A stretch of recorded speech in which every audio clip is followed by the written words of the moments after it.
You should do both. Right, yeah. Cool. Thank you. Cover. Hey family, I'm Risa, recovering addict. Risa! There's so many people here today, it's just crazy. Huge. But I am really grateful to be here. I'm really grateful to be in this room, and I'm really grateful to be on this earth. It's so amazing to be able to come to GRCNA, because every year I come, I realize how crazy I was the year before, and I think I also know more people. Every year I stay clean, my support network just gets bigger and bigger, and it's amazing to see. So 7 days the ninth step. Let's see. 7th step, we humbly asked him to remove our shortcomings. 8, we made a list of all persons we had harmed and became willing to make amends to them all. 9, we made direct amends to such people wherever possible, except when to do so would injure them or others. The thing about the 7th step is it kind of goes in lock with the 6th step, 6 and 7, and then 8 and 9 is the way I kind of think about it. And I think the thing about that is that I had a really hard time with 6 and 7. I had a very difficult time working steps 6 and 7. Steps 8 and 9 was a lot easier for me. And I know people who it's the exact opposite. I had a really hard time with 8 and 9. I really had a fear around 8 and 9, and people go out around 8 and 9. And 6 and 7 they can breeze right through, but it was the opposite for me. When I first got here, I was really desperate. I really wanted to get clean. I really wanted to learn how to stop using drugs because I had no idea how to do that on my own. But by the time I got up to step 6 and 7, I had been clean for about 2.5 years, and a lot of that desperation had changed into willingness and like a life that I loved, a life that I was really proud of. I started going to meetings. I got a sponsor. I started, to the best of my ability, working steps, and my life had gotten better. And so right around when I started working step 6 is when I met my now husband. So I guess I had a little bit more than a year clean. And in between working steps 5 and 6, it took me about 1.5 years to start working 6. Because I was in a good relationship for the first time in my life, which was a good thing. I mean, I'm not knocking it or anything. But what happened was that I realized every time I started to write on step 6, I started to realize how unwilling I was to talk about my character defects. And so by the time I got willing, some crazy mess had happened. I woke up one day and I was really excited. I was going to get my mani-pedi done. I was going to take a shower first, take a little bath, and get up and maybe cook breakfast and all these good things, Well, I got in the shower and I got really overheated. I took too hot of a bath.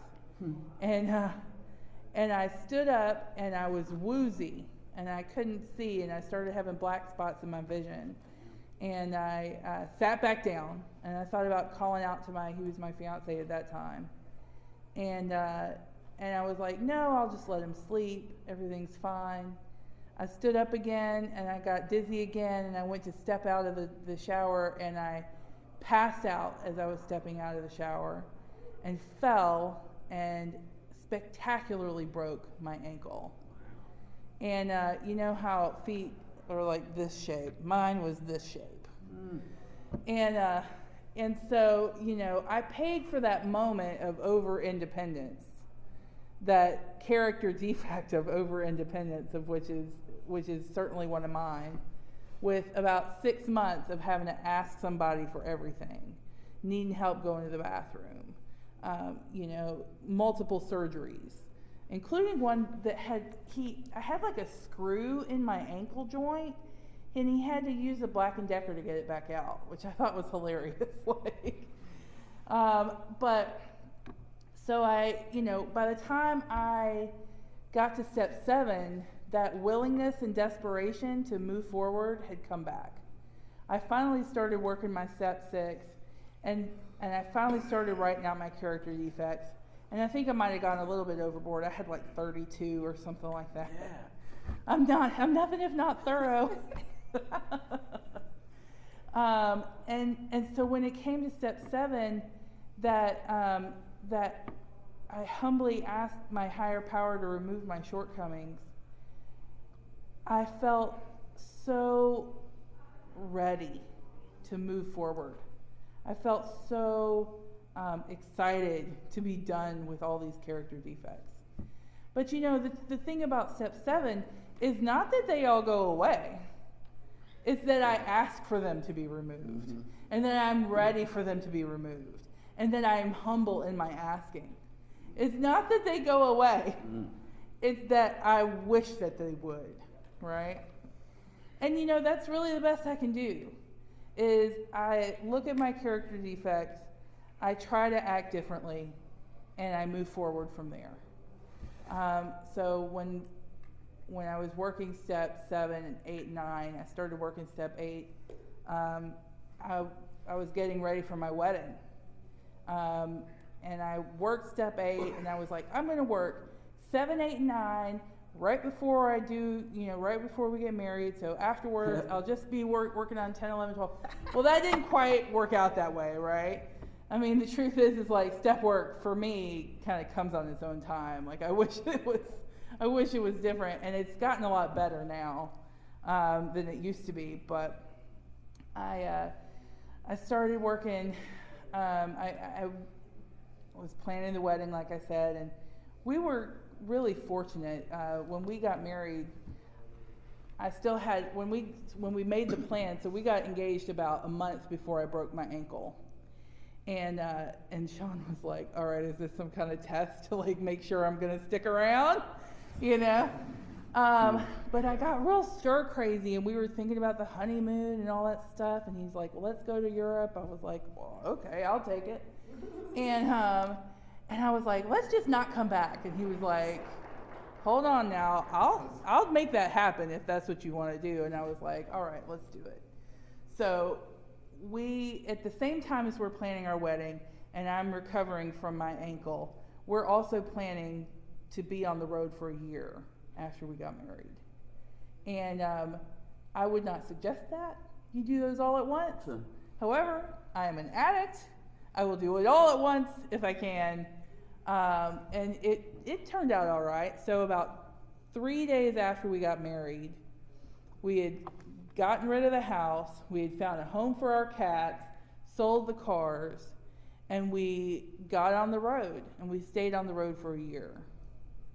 We started in Paris, and we went all around Europe, and we went to England, and we went to South Africa, and it was an amazing year.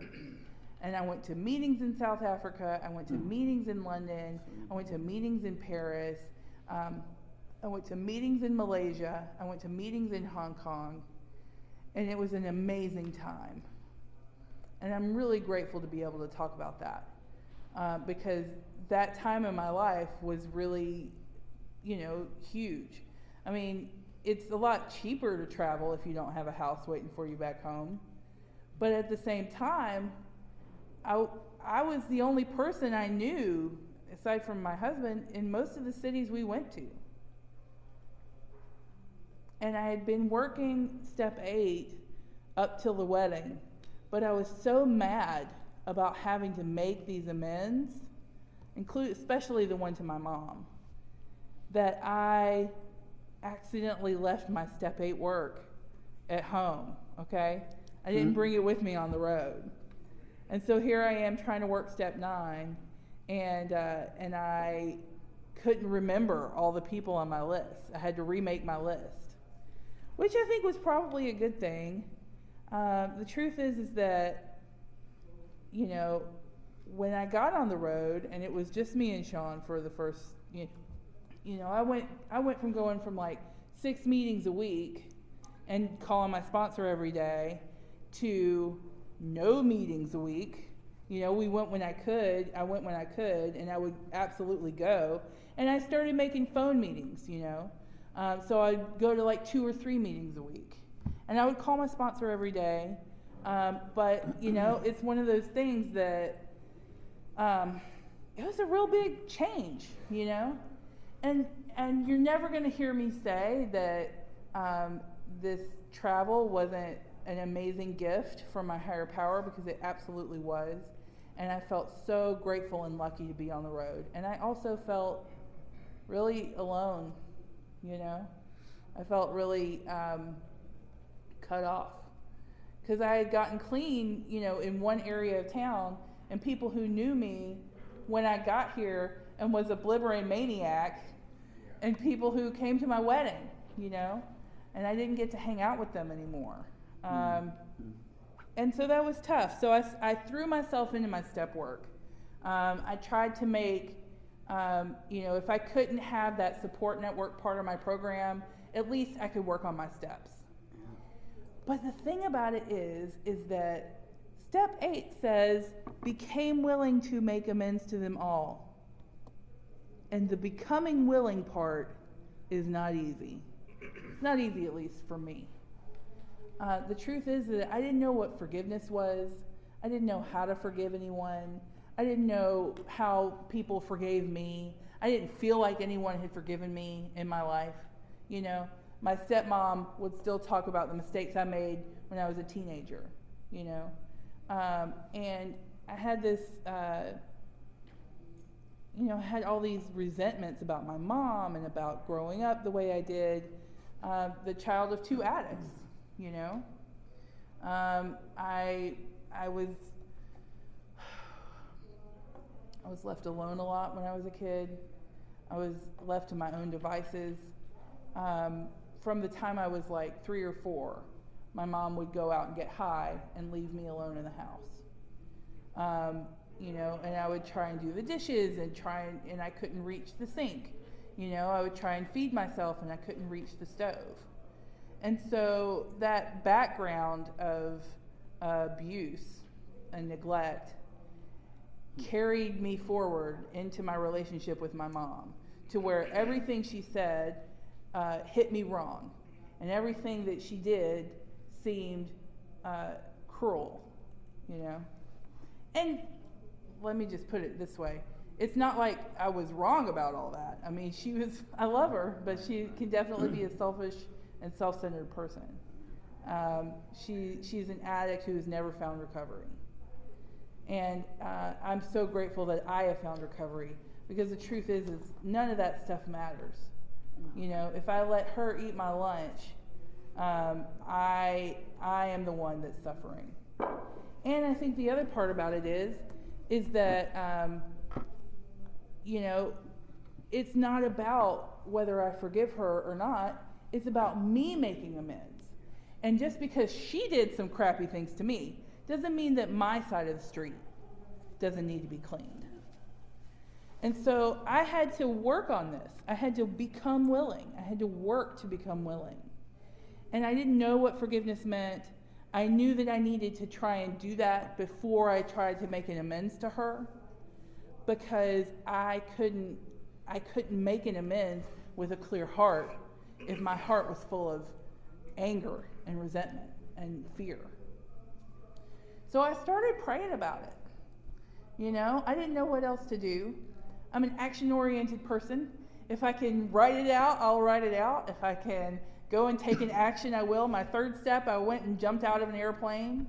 I'm all about it. But I couldn't figure anything else out to do to work on that. And so I started praying.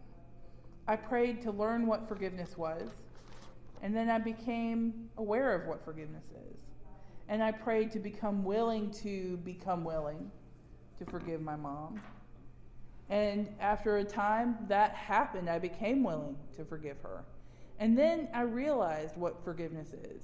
For me, I find forgiveness through prayer. And so I began to pray to forgive her. And I continue to pray that every day. I have a list of people now. I have a whole group of folks. And I'm on that list too, you know.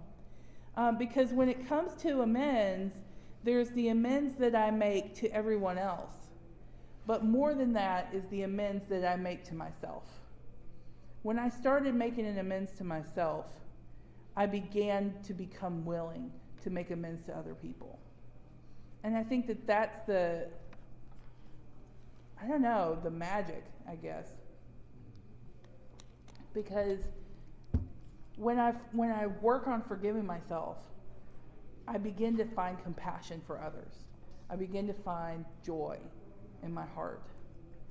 So about a year ago, well, I guess a little bit more than a year ago, because I talked about this last year, I got a call from my mom.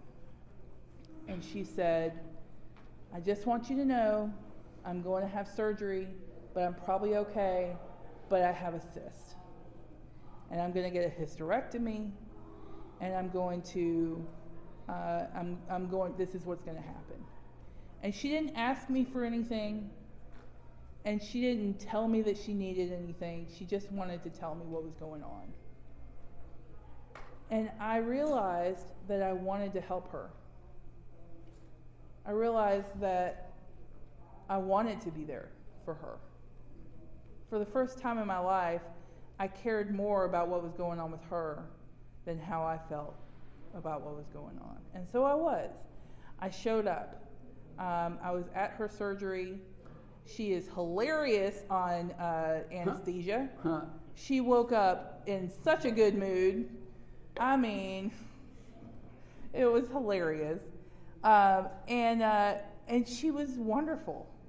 And we didn't have any of those little tussles, you know, those little digs that you feel like, oh my God, I'm going to like snap and run away. None of that happened. I was of service for the first time with a clear heart. And I'm so grateful to the program for giving me back my relationship with her. It's such an amazing, amazing gift to realize that when I make an amends, it really doesn't have anything to do with the other person. It's something that I do for myself, but that it can mend and solve and grow so much of the pain that was a part of my life before that. It can take that stuff and just make it like a story that someone else told. For me, I think that is the real beauty of these steps. You know, I try to show up and humbly ask my higher power to remove my shortcomings. I try to make a list and become willing, and then I try to make my amends. And what I got back was forgiveness and love and growth that I never thought I would be able, would have anything to do with my life. I never thought, I didn't show up here to try and change myself spiritually. I showed up to try and get clean. And what I found was so much more than that. A life I love, a life worth living. It's just it's a beautiful world. And I don't know that I'm worthy of it, but I am sure grateful for it. Thanks for letting me share. Thanks. Yeah. All right, now we have Adam. Thank you, Rachel T. I know she wouldn't mind me saying her name. So, I'm Adam. I'm an addict. Hey, Adam. What's up? Thanks for coming out. We have a huge crowd here, y'all. 3,422 people. Actually, we've got, Gib. That's 3,025 and his wife. Let me see that, please, Rachel. This right here. Because I don't want to screw up the wording of the 7th, 8th, and 9th step. She gave me, I got the traditions. All right, here's the steps. It's my fault, girl. So, my first time through the steps was through an unsanctioned program that has nothing to do with NAAA or anything. It was a way to work the steps really quickly, and it was really beneficial to me. I got clean when I was 35, and I was scared to use again, terrified. And so I asked some people, hey, is there a way to work the steps? And my sponsor said, sure, you can do that fast step working program. And I did it. And for me, it was very beneficial. It was like 100 people in a room, and they pair you up with a stranger who is your sponsee for about, you work the steps in about 3 days. Now that was good for me, but mainly for the 4th and 5th step. It made me realize that I resent my mom and dad for no reason, because they were pretty good people, and taught me how to pray and meditate and kind of what God's will is, in the sense that God's will is goodwill, and that the program is about love and getting closer to God. And so I was sold. I drank the Kool-Aid right away, because I really did. I drank the Kool-Aid, and I've been drinking it for 13 and a half years ever since. But when I got to the 1st, 7th, 8th, 9th step, I couldn't make amends in one weekend. I could only make a list and go, okay, I resent these people for these reasons, but I have to tell them I'm sorry and make a living amends for what exactly? Am I really arrogant? Am I really self-righteous? Am I really an a-hole? Oh yeah, I can't cuss. You can't cuss at Gritna, can you? Yeah, you can. I want to cuss, but damn it, I really want to cuss. Keep it to a minimum, but curse away. And my mom always taught me that cussing is a character defect. I've always disagreed with her, but yeah. So anyway, my first set of working the steps was very productive. It was really spiritual, but the 6th, 7th, and 8th and 9th I couldn't completely do. I couldn't become fully aware of my character defects on 42 days clean, because that's when I did this step working thing. And because it was hard for me to understand and believe that I was really flawed, because I've been arrogant ever since, but I was a lot more arrogant then. I was a lot more like, oh, I'm not an asshole. No, I'm not arrogant. Nah, I'm not really that rude to people that often, because when I am rude to people, they deserve it.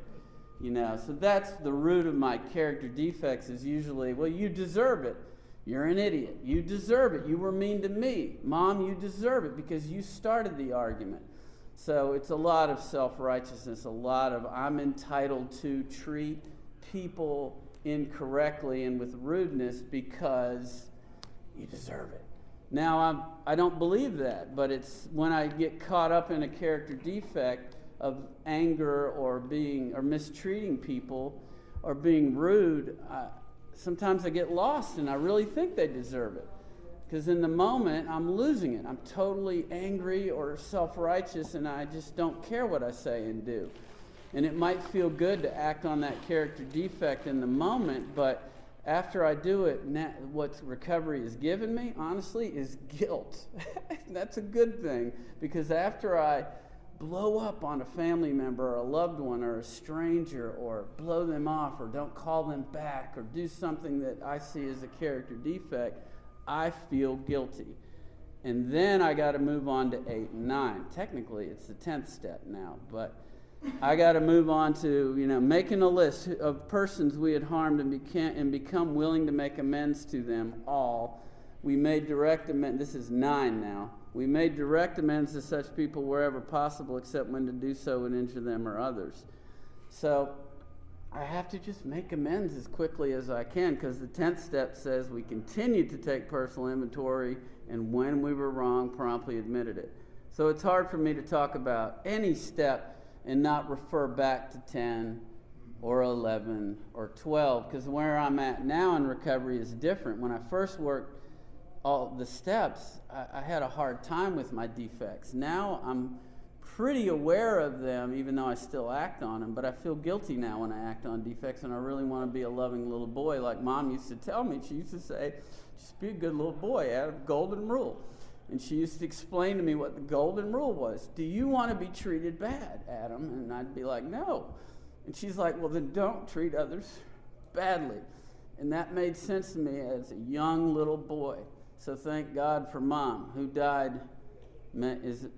Her death anniversary is May 13th, 7 years ago. So almost 7 years ago she died.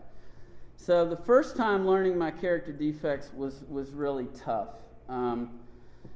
The second time I worked on the steps with my sponsor at about, say, maybe 8 or 9 months clean. I was finally at the formal NA workbook of working the steps, and I was at 6, 7, and 8, 9. And I remember my first, 7th step and realizing that, I think even my sponsor, John Jay, said, well, you're arrogant. And I was like, well, I was 35 years old and didn't fully understand what it meant to be arrogant. I just didn't get it. I was a grown-up, but really I wasn't. I was like, no, I'm not arrogant. I can't possibly be full of myself and arrogant. It didn't take me long. A few weeks later, I was praying on it, and please reveal to me what my defects are, God. I was doing the 6th step, really. I was becoming entirely ready to have God remove all these defects of characters, because technically you're supposed to learn what they are in 4 and 5. But when I started to pray for them to be removed in 6 and 7, I was like, but I don't agree that I'm arrogant. I don't agree that I'm entitled and self-righteous, and that's why I'm acting out on these defects. And then over time, I agreed with it. I was like, yeah, I guess you're right, John. I guess I am arrogant. I guess it's all ego-based, right? I'm scared. It's all, the core of our disease is self-centered fear.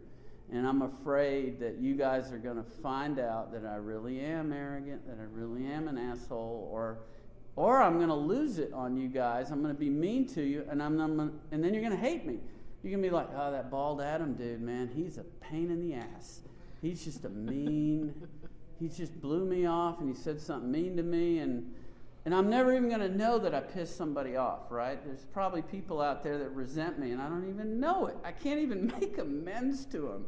And they could be close friends or like a deep relationship, and they're holding these resentments, which is why I got to try to clear my side of the street with being aware of my defects in 6 and 7 and ask for them to be removed, and then make amends to people that I've screwed over in 8 and 9.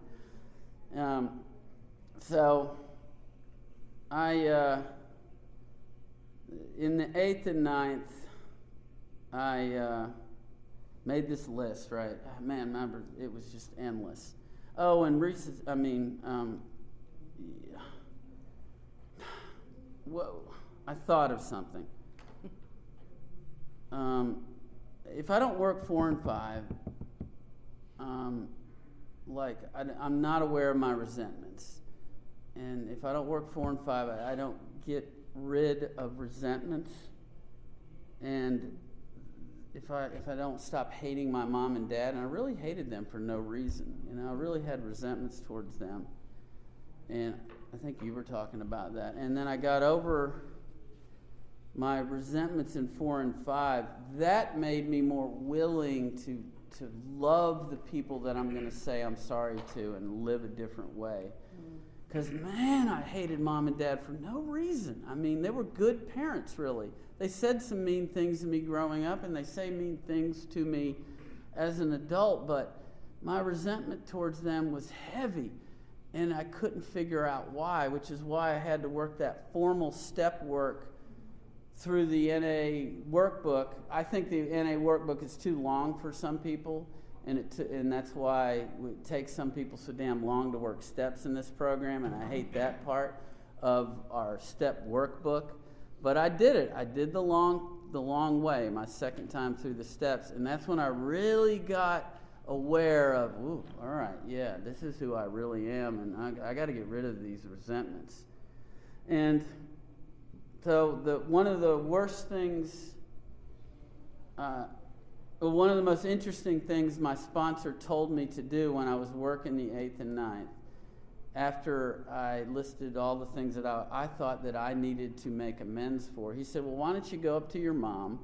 Sounds like you are getting over your resentments and you're ready to apologize for all the mean things you've said to your mom and hitting your mom when you were younger and just clearing my side of the street. He said, after you make amends ask her what you think you should make amends for. Ask her what she's upset about. And I don't know where he got that idea, but I liked it because it put me on the spot. It made me have to ask Mom, so Mom, how did I screw you over? Tell me. You know, and that's hard to do with friends and family, to approach them and to actually ask, hey, how did I screw you over? And she gave me answers that I didn't realize. I thought she'd still hold a grudge towards me for all the times I was mean to her. Just being a pissant, asshole teenager and adult, all the way till I was 35. I mean, I was a teenager all the way till almost the time she died. I was always curt with her and short with her. And we had a loving relationship, but there were moments when I was just mean to her. And I thought that's what she would be mad about. And she said, Adam, I forgive you for all that. I mean, you're my son and I love you. She really had forgiven me. Moms can forgive you on a dime, and you don't even know it.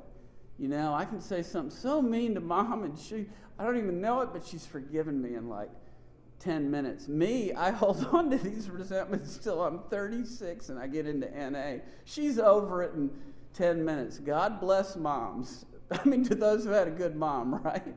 But God bless people that can forgive, you know, quicker than I can. So Mom, she said, you know, I'm not angry at you for all the meanness that you directed at me, Adam. She said, you know what I'm mad at you for is when you went off to college and you had to do those drugs and party, guess who was paying all your bills?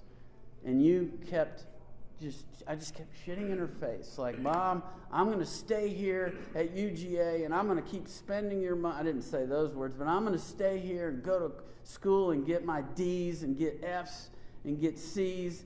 And I'm going to do what I want to do. I was so self-righteous. I didn't even realize she was paying all the bills, even though I knew. And I just, in essence, it's the best word for it. I defied her, completely defied her for years at college. I mean, I said, I don't care if you're spending money on me. And I never was thankful about her sending me off to college. And I blew thousands and thousands of dollars of her money and defied her. And it wasn't just the money that she was upset. It was that I directly defied her and manipulated her through years and years of her providing for me. And that's what she was mainly resentful towards me about, is that she couldn't believe that I defied her so much. And I apologize for it, but you know, the 8th and 9th is not just about an apology, it's about a living amends. And then, so I had about a year clean at that time, and that's when I started to believe in the living amends, to try to treat her and Dad with kindness and try to be loving towards them and say nice things to them and treat them as though, like they treat me. I started to argue less with them, and within somewhere in that year to 2 years, I don't know, I just started to realize that I start all arguments with everybody, especially Mom and Dad. When I stopped starting arguments with Mom and Dad, things got good. I realized they're not the ones that add the fuel to the fire. It's me. It's always me, you know, just jabbing them. And once I stopped trying to be right, and I still, I got to go back to who I am today. I still have defects badly, and I still want to be right, and I want to tell everybody, I want to win arguments, and I want to win debates, and I want to speak first or speak last so that I can teach you that I'm smarter than you and all that bullshit. Did I just say bullshit? Yes, I did. Because it is bullshit for me to be right. And it's the root of my character defects, to just want to be right all the time. It causes me to argue with the world, everybody, in traffic, at work, Mom and Dad, the deepest relationships I have. It's just me wanting to be right. It's probably why I've only been in 2 somewhat deep relationships and never been married in my entire life, because I can't put up with not being right, you know? Now, yeah, do I sound like an asshole? If you meet me outside the rooms, I'm a pretty nice guy. But you get into a deep relationship with me, and then we're going to start having little tiffs and little arguments, and I'm going to try to be right, and you might want to try to be right too, and then it's going to be awful. So don't shake my hand or hug me outside. I'm kidding. I'm kidding. But it's a constant struggle. I'm at bliss now. I'm very happy now, and I want to get along with people, but it's still a struggle to just shut up, be humble, humbly ask God to show me my defects and to love people and to be of goodwill and to chill and get along with people. It's hard, but I really am getting better, and I want to get better. And I want to admit to you, so asking Mom what she wanted me to make amends for was intense, because I didn't know it was going to be about like defying her and money. And so I took her, before she died, I took her and Dad to Flagler Beach, Florida on a few vacations and paid for it because my job gave me enough money to do that. And that was fun. That doesn't make up for everything, but I like being able to say, especially on recording, baby, that I took my parents to 2 vacations and it cost more than $5 per vacation.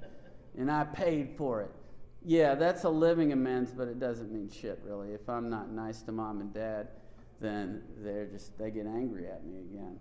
So I guess today it's about being kind to my loved ones and being conscious of God. Improve our conscious contact with God as we understood Him. This is step 11, by the way, for posterity. Improve our conscious. We sought through prayer and meditation to improve our conscious contact with God as we understood Him, praying only, I like the only part, for knowledge of His will for us and the power to carry it out. So I got to have the power to be of goodwill to my loved ones and to people and to everybody. I got to get out of ego. I got to get out of what Adam wants, what I need, being right, being mean, and just, hey, who are you? Hi, give me a hug. Let me listen to you. How you doing? Just the spirit of love is what recovery has taught me. When I'm living in the moment of God and love, when I'm out of the steps and not living principles, it's Adam. Who's Adam going to have sex with? What job is Adam going to get? What kind of car? Hurry up, I need to be on time. It's all Adam, Adam, Adam. So it's just about, improving my conscious contact and being of service towards people. So when Mom was about, 5 months away from dying, we got into an argument and talk about needing to make amends. She said some mean things to me, and I said some mean things to her. And she smoked cigarettes for about 40 years of her life. So what happened was she died of cigarettes, about 7 years ago, from lots of terrible diseases, COPD. I like to get this on recording for those that want to quit smoking. But she ultimately died of lung cancer, but lung cancer was nothing. It was all the stuff that led up to it that killed her. COPD, kidney failure from plaque buildup. Cigarettes cause 10 times more plaque buildup than eating quarter pounders with cheese. We learned that from the doctors. So COPD and plaque buildup, kidney disease, congestive heart failure, otherwise known as CHF, all this stuff slowly killed Mom. So I'm in the hospital with her every day in the last 2 years of her life. She was probably in the hospital about 80-70% of the time for the last 2 years. And she hung on because she was a fighter, and I think because she loved me and Dad and my sister being in the hospital room, it became kind of enjoyable being in a hospital room until I lost it with doctors, or I lost it with her, or I got mean with nurses. So I had some really bad times. I almost got in a fight with a nurse once. Almost like I threatened a female nurse because I thought she was being mean to my mom. That was freaking bad. To almost get in a fight with a nurse at Kennestone Hospital. Oh boy, and I had 7 years clean, so clean time don't mean shit. I almost got in a physical fight in an ICU room, and Mom's going, Adam, just get out, please get out. And she's like begging me to leave. It's pitiful. in a way, it's a funny scene in a movie or a tragic scene. I'll write it one day. It'll be part of my movie. I'm an actor now because of recovery. I have the courage to do stuff that doesn't pay the fucking bills, which is acting. But I've already written like my mom into my web series, my TV series. She's a big part of it. But I got so angry at her once that I told her I wish she was dead. And this was about 5 months or so before she died. And man, did I feel bad about that. I always do. And it's, they say I don't have any regrets, but I still have regrets. I made up to her, and I bought her flowers, and I apologized for weeks and weeks and weeks, but I didn't know how to make amends other than to be just kind to her, as kind as I could be to her and Dad. Because to say something like that, she got over it. Of course, she forgave me, but boy, it was vicious when it came out of my mouth, I wish you were dead, Mom. It's not good, man. It's not good. So, defects can come out clean, using, in recovery. That's the point I'm trying to make, is it's tough to always be spiritual. It's tough to always be loving. And I'll share about that till I'm dead, because there's a little guilt behind that. And when I talk about it, it helps me expose it to the light. They say you got to expose your secrets and your darkness to the light so that I can get better with it. Not just so maybe someone gets something out of it, but I want to get better. I want to cry about it now, I really do, because I feel guilty. And that was Mom. She was the one, right? I'm a mama's boy, and she's gone. And can't tell Mom I wish you were dead. It's not good. It's a bad thing. So that's a big guilt thing for me. And it's so, in a way, Dad's still alive, and I try to be loving and kind to him, and I'll call him later today, and I try to call him every day and just be a good son to him, because he's a good man. He was a good dad. He really was. And I'm over my resentments towards him, except for all the little daily shit, it's crazy. I still have all the daily resentments towards Dad.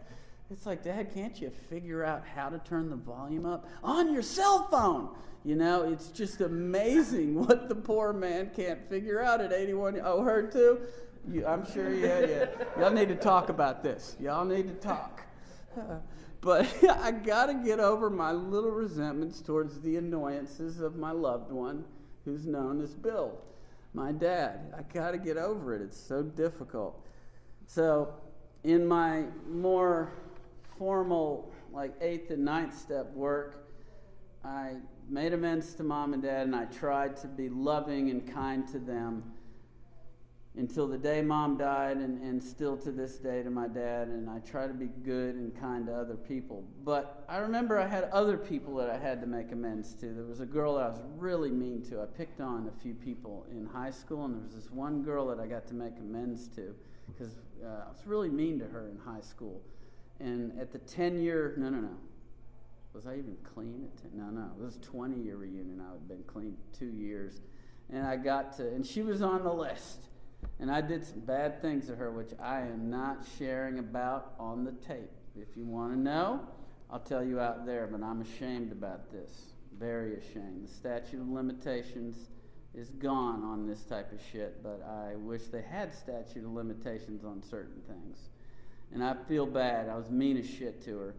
And I made amends to her at the reunion, and she said thank you. And it was really a neat thing, because it just, when I got into recovery, I started to care about the people, the little people, not just Mom and Dad, but all my friends, everyone. And I just started to apologize to all the people I'd been mean to. I wrote a couple of letters to 2 other people that I was mean to in high school. And I didn't know where they lived, but my sponsor said, write a letter. Just write the letter about your guilt. And you can see how I'm still feel guilty about little things, because I don't deal with them anymore. I don't even think about them, but I still feel bad about those things, those mean things, for being a mean kid, because I was picked on too. And when I picked on others, it's just not good, you know? I felt bad about it as time went on. So I wrote letters, and I couldn't mail them, but I wrote them. And I had resentments towards, I had to make amends towards like the police. I hated institutions. I hated the cops. I don't hate the cops now. I want to talk to cops now. I like to have respect for them. But I hated cops. I hated authority. I hated bosses. I was such an egotistical, defiant. Still am. But man, was I defiant when I was young and using. Woo! And when I was older and using. Crazy defiant. Never a team player, a true team player, a true loving community team player. Recovery has taught me what community really means, to get along with everybody, just everyone, to attempt to get along with all teams that I'm a part of in life. But wow, I hated cops. I was a vandal. I destroyed shit. I remember at a hotel in Panama, I threw this luggage cart off the top of 13 stories, had all my friends block off the bottom so I didn't kill anyone. I could have murdered my friends with that. Threw the luggage cart off, boom, it hits the ground. I think stuff like that was the greatest thing in the world. We turned on the fire hose and flooded the whole hotel. I had guys coming up to me after flooding this hotel that wanted to kick my ass. They wanted to kill me because we got them kicked out of that hotel. Man, they were coming on. I was like, hey, I'm sorry, don't fucking kill me. It was scary, man. These guys were ready to go. They were going to kill me, you know. And the only way I could make amends to these hotels and this vandalized things that I vandaled when I was younger was I went to the summit. I said, do you guys donate to anybody? You know, and I stole a lot of things from Kroger. I was a thief. And so I tried to donate some money to some charities that they believed in, you know, and just so I could somehow make an indirect amends, because there's a lot of things that I can't possibly make direct amends for. So I was really thorough in trying to make a list of everything, you know. It still pops up today. I got all teary-eyed about picking on people just a minute ago. Really emotional, because I don't think about that, and then I start to talk about it, and it just pops up, and I get guilty. I feel, I got to just keep doing things about those people that I wronged, you know. But now it's just to get to living the steps in all my affairs today. I still get short with people. I get curt with people. I get rude with people. But I'm very hyper aware now of my defects. And when anger's a big thing for me, right? It's gotten a lot better because I pray and I meditate and I try to spend 10 minutes a day if I can, being at peace and, being loving, being in that moment. So that meditation that I do at the beginning of the day will keep me in check later on in the day when I'm about to get mad with someone. Suddenly all that meditation that I had earlier will kick in and I'll be like, don't get mad, chill. Or I do get mad and meditation out the window, I get mad and then I feel bad really quickly. Like being mad, I got really mad at a guy on the PR phone call the other day. I called PR in, what city was I in? Charleston or something. I was looking for a meeting. No, I was in Atlanta. I was trying to find a meeting at like midnight in Atlanta. And I told him about my problem, the person that I was trying to help, and he just started suggesting outside stuff. Well, this person needs treatment. I mean, I just really started, because I've been in service a long time like you, right? And he didn't tell me what I wanted. I wanted a meeting.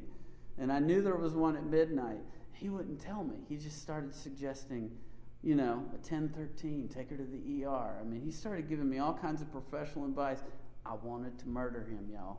I wanted to kill him. And I just yelled as loud as I could.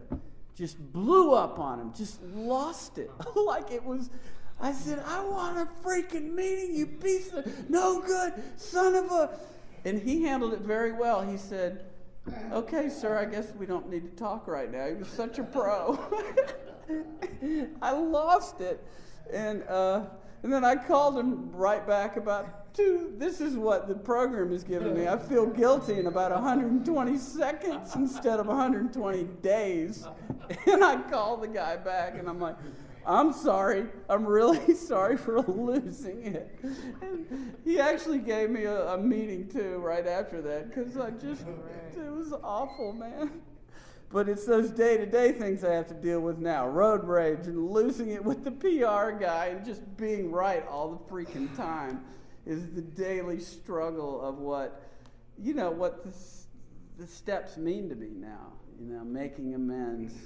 We continue to take personal inventory. What's up with me? My personal inventory. Where was I wrong? And when we were wrong, promptly admit it. I don't want to I want to be friends with everybody, man. That's the real me. I don't want people to hate me. I want to be included. I want to be liked, and I can't be liked if I'm not being myself in the kind version of me, So, I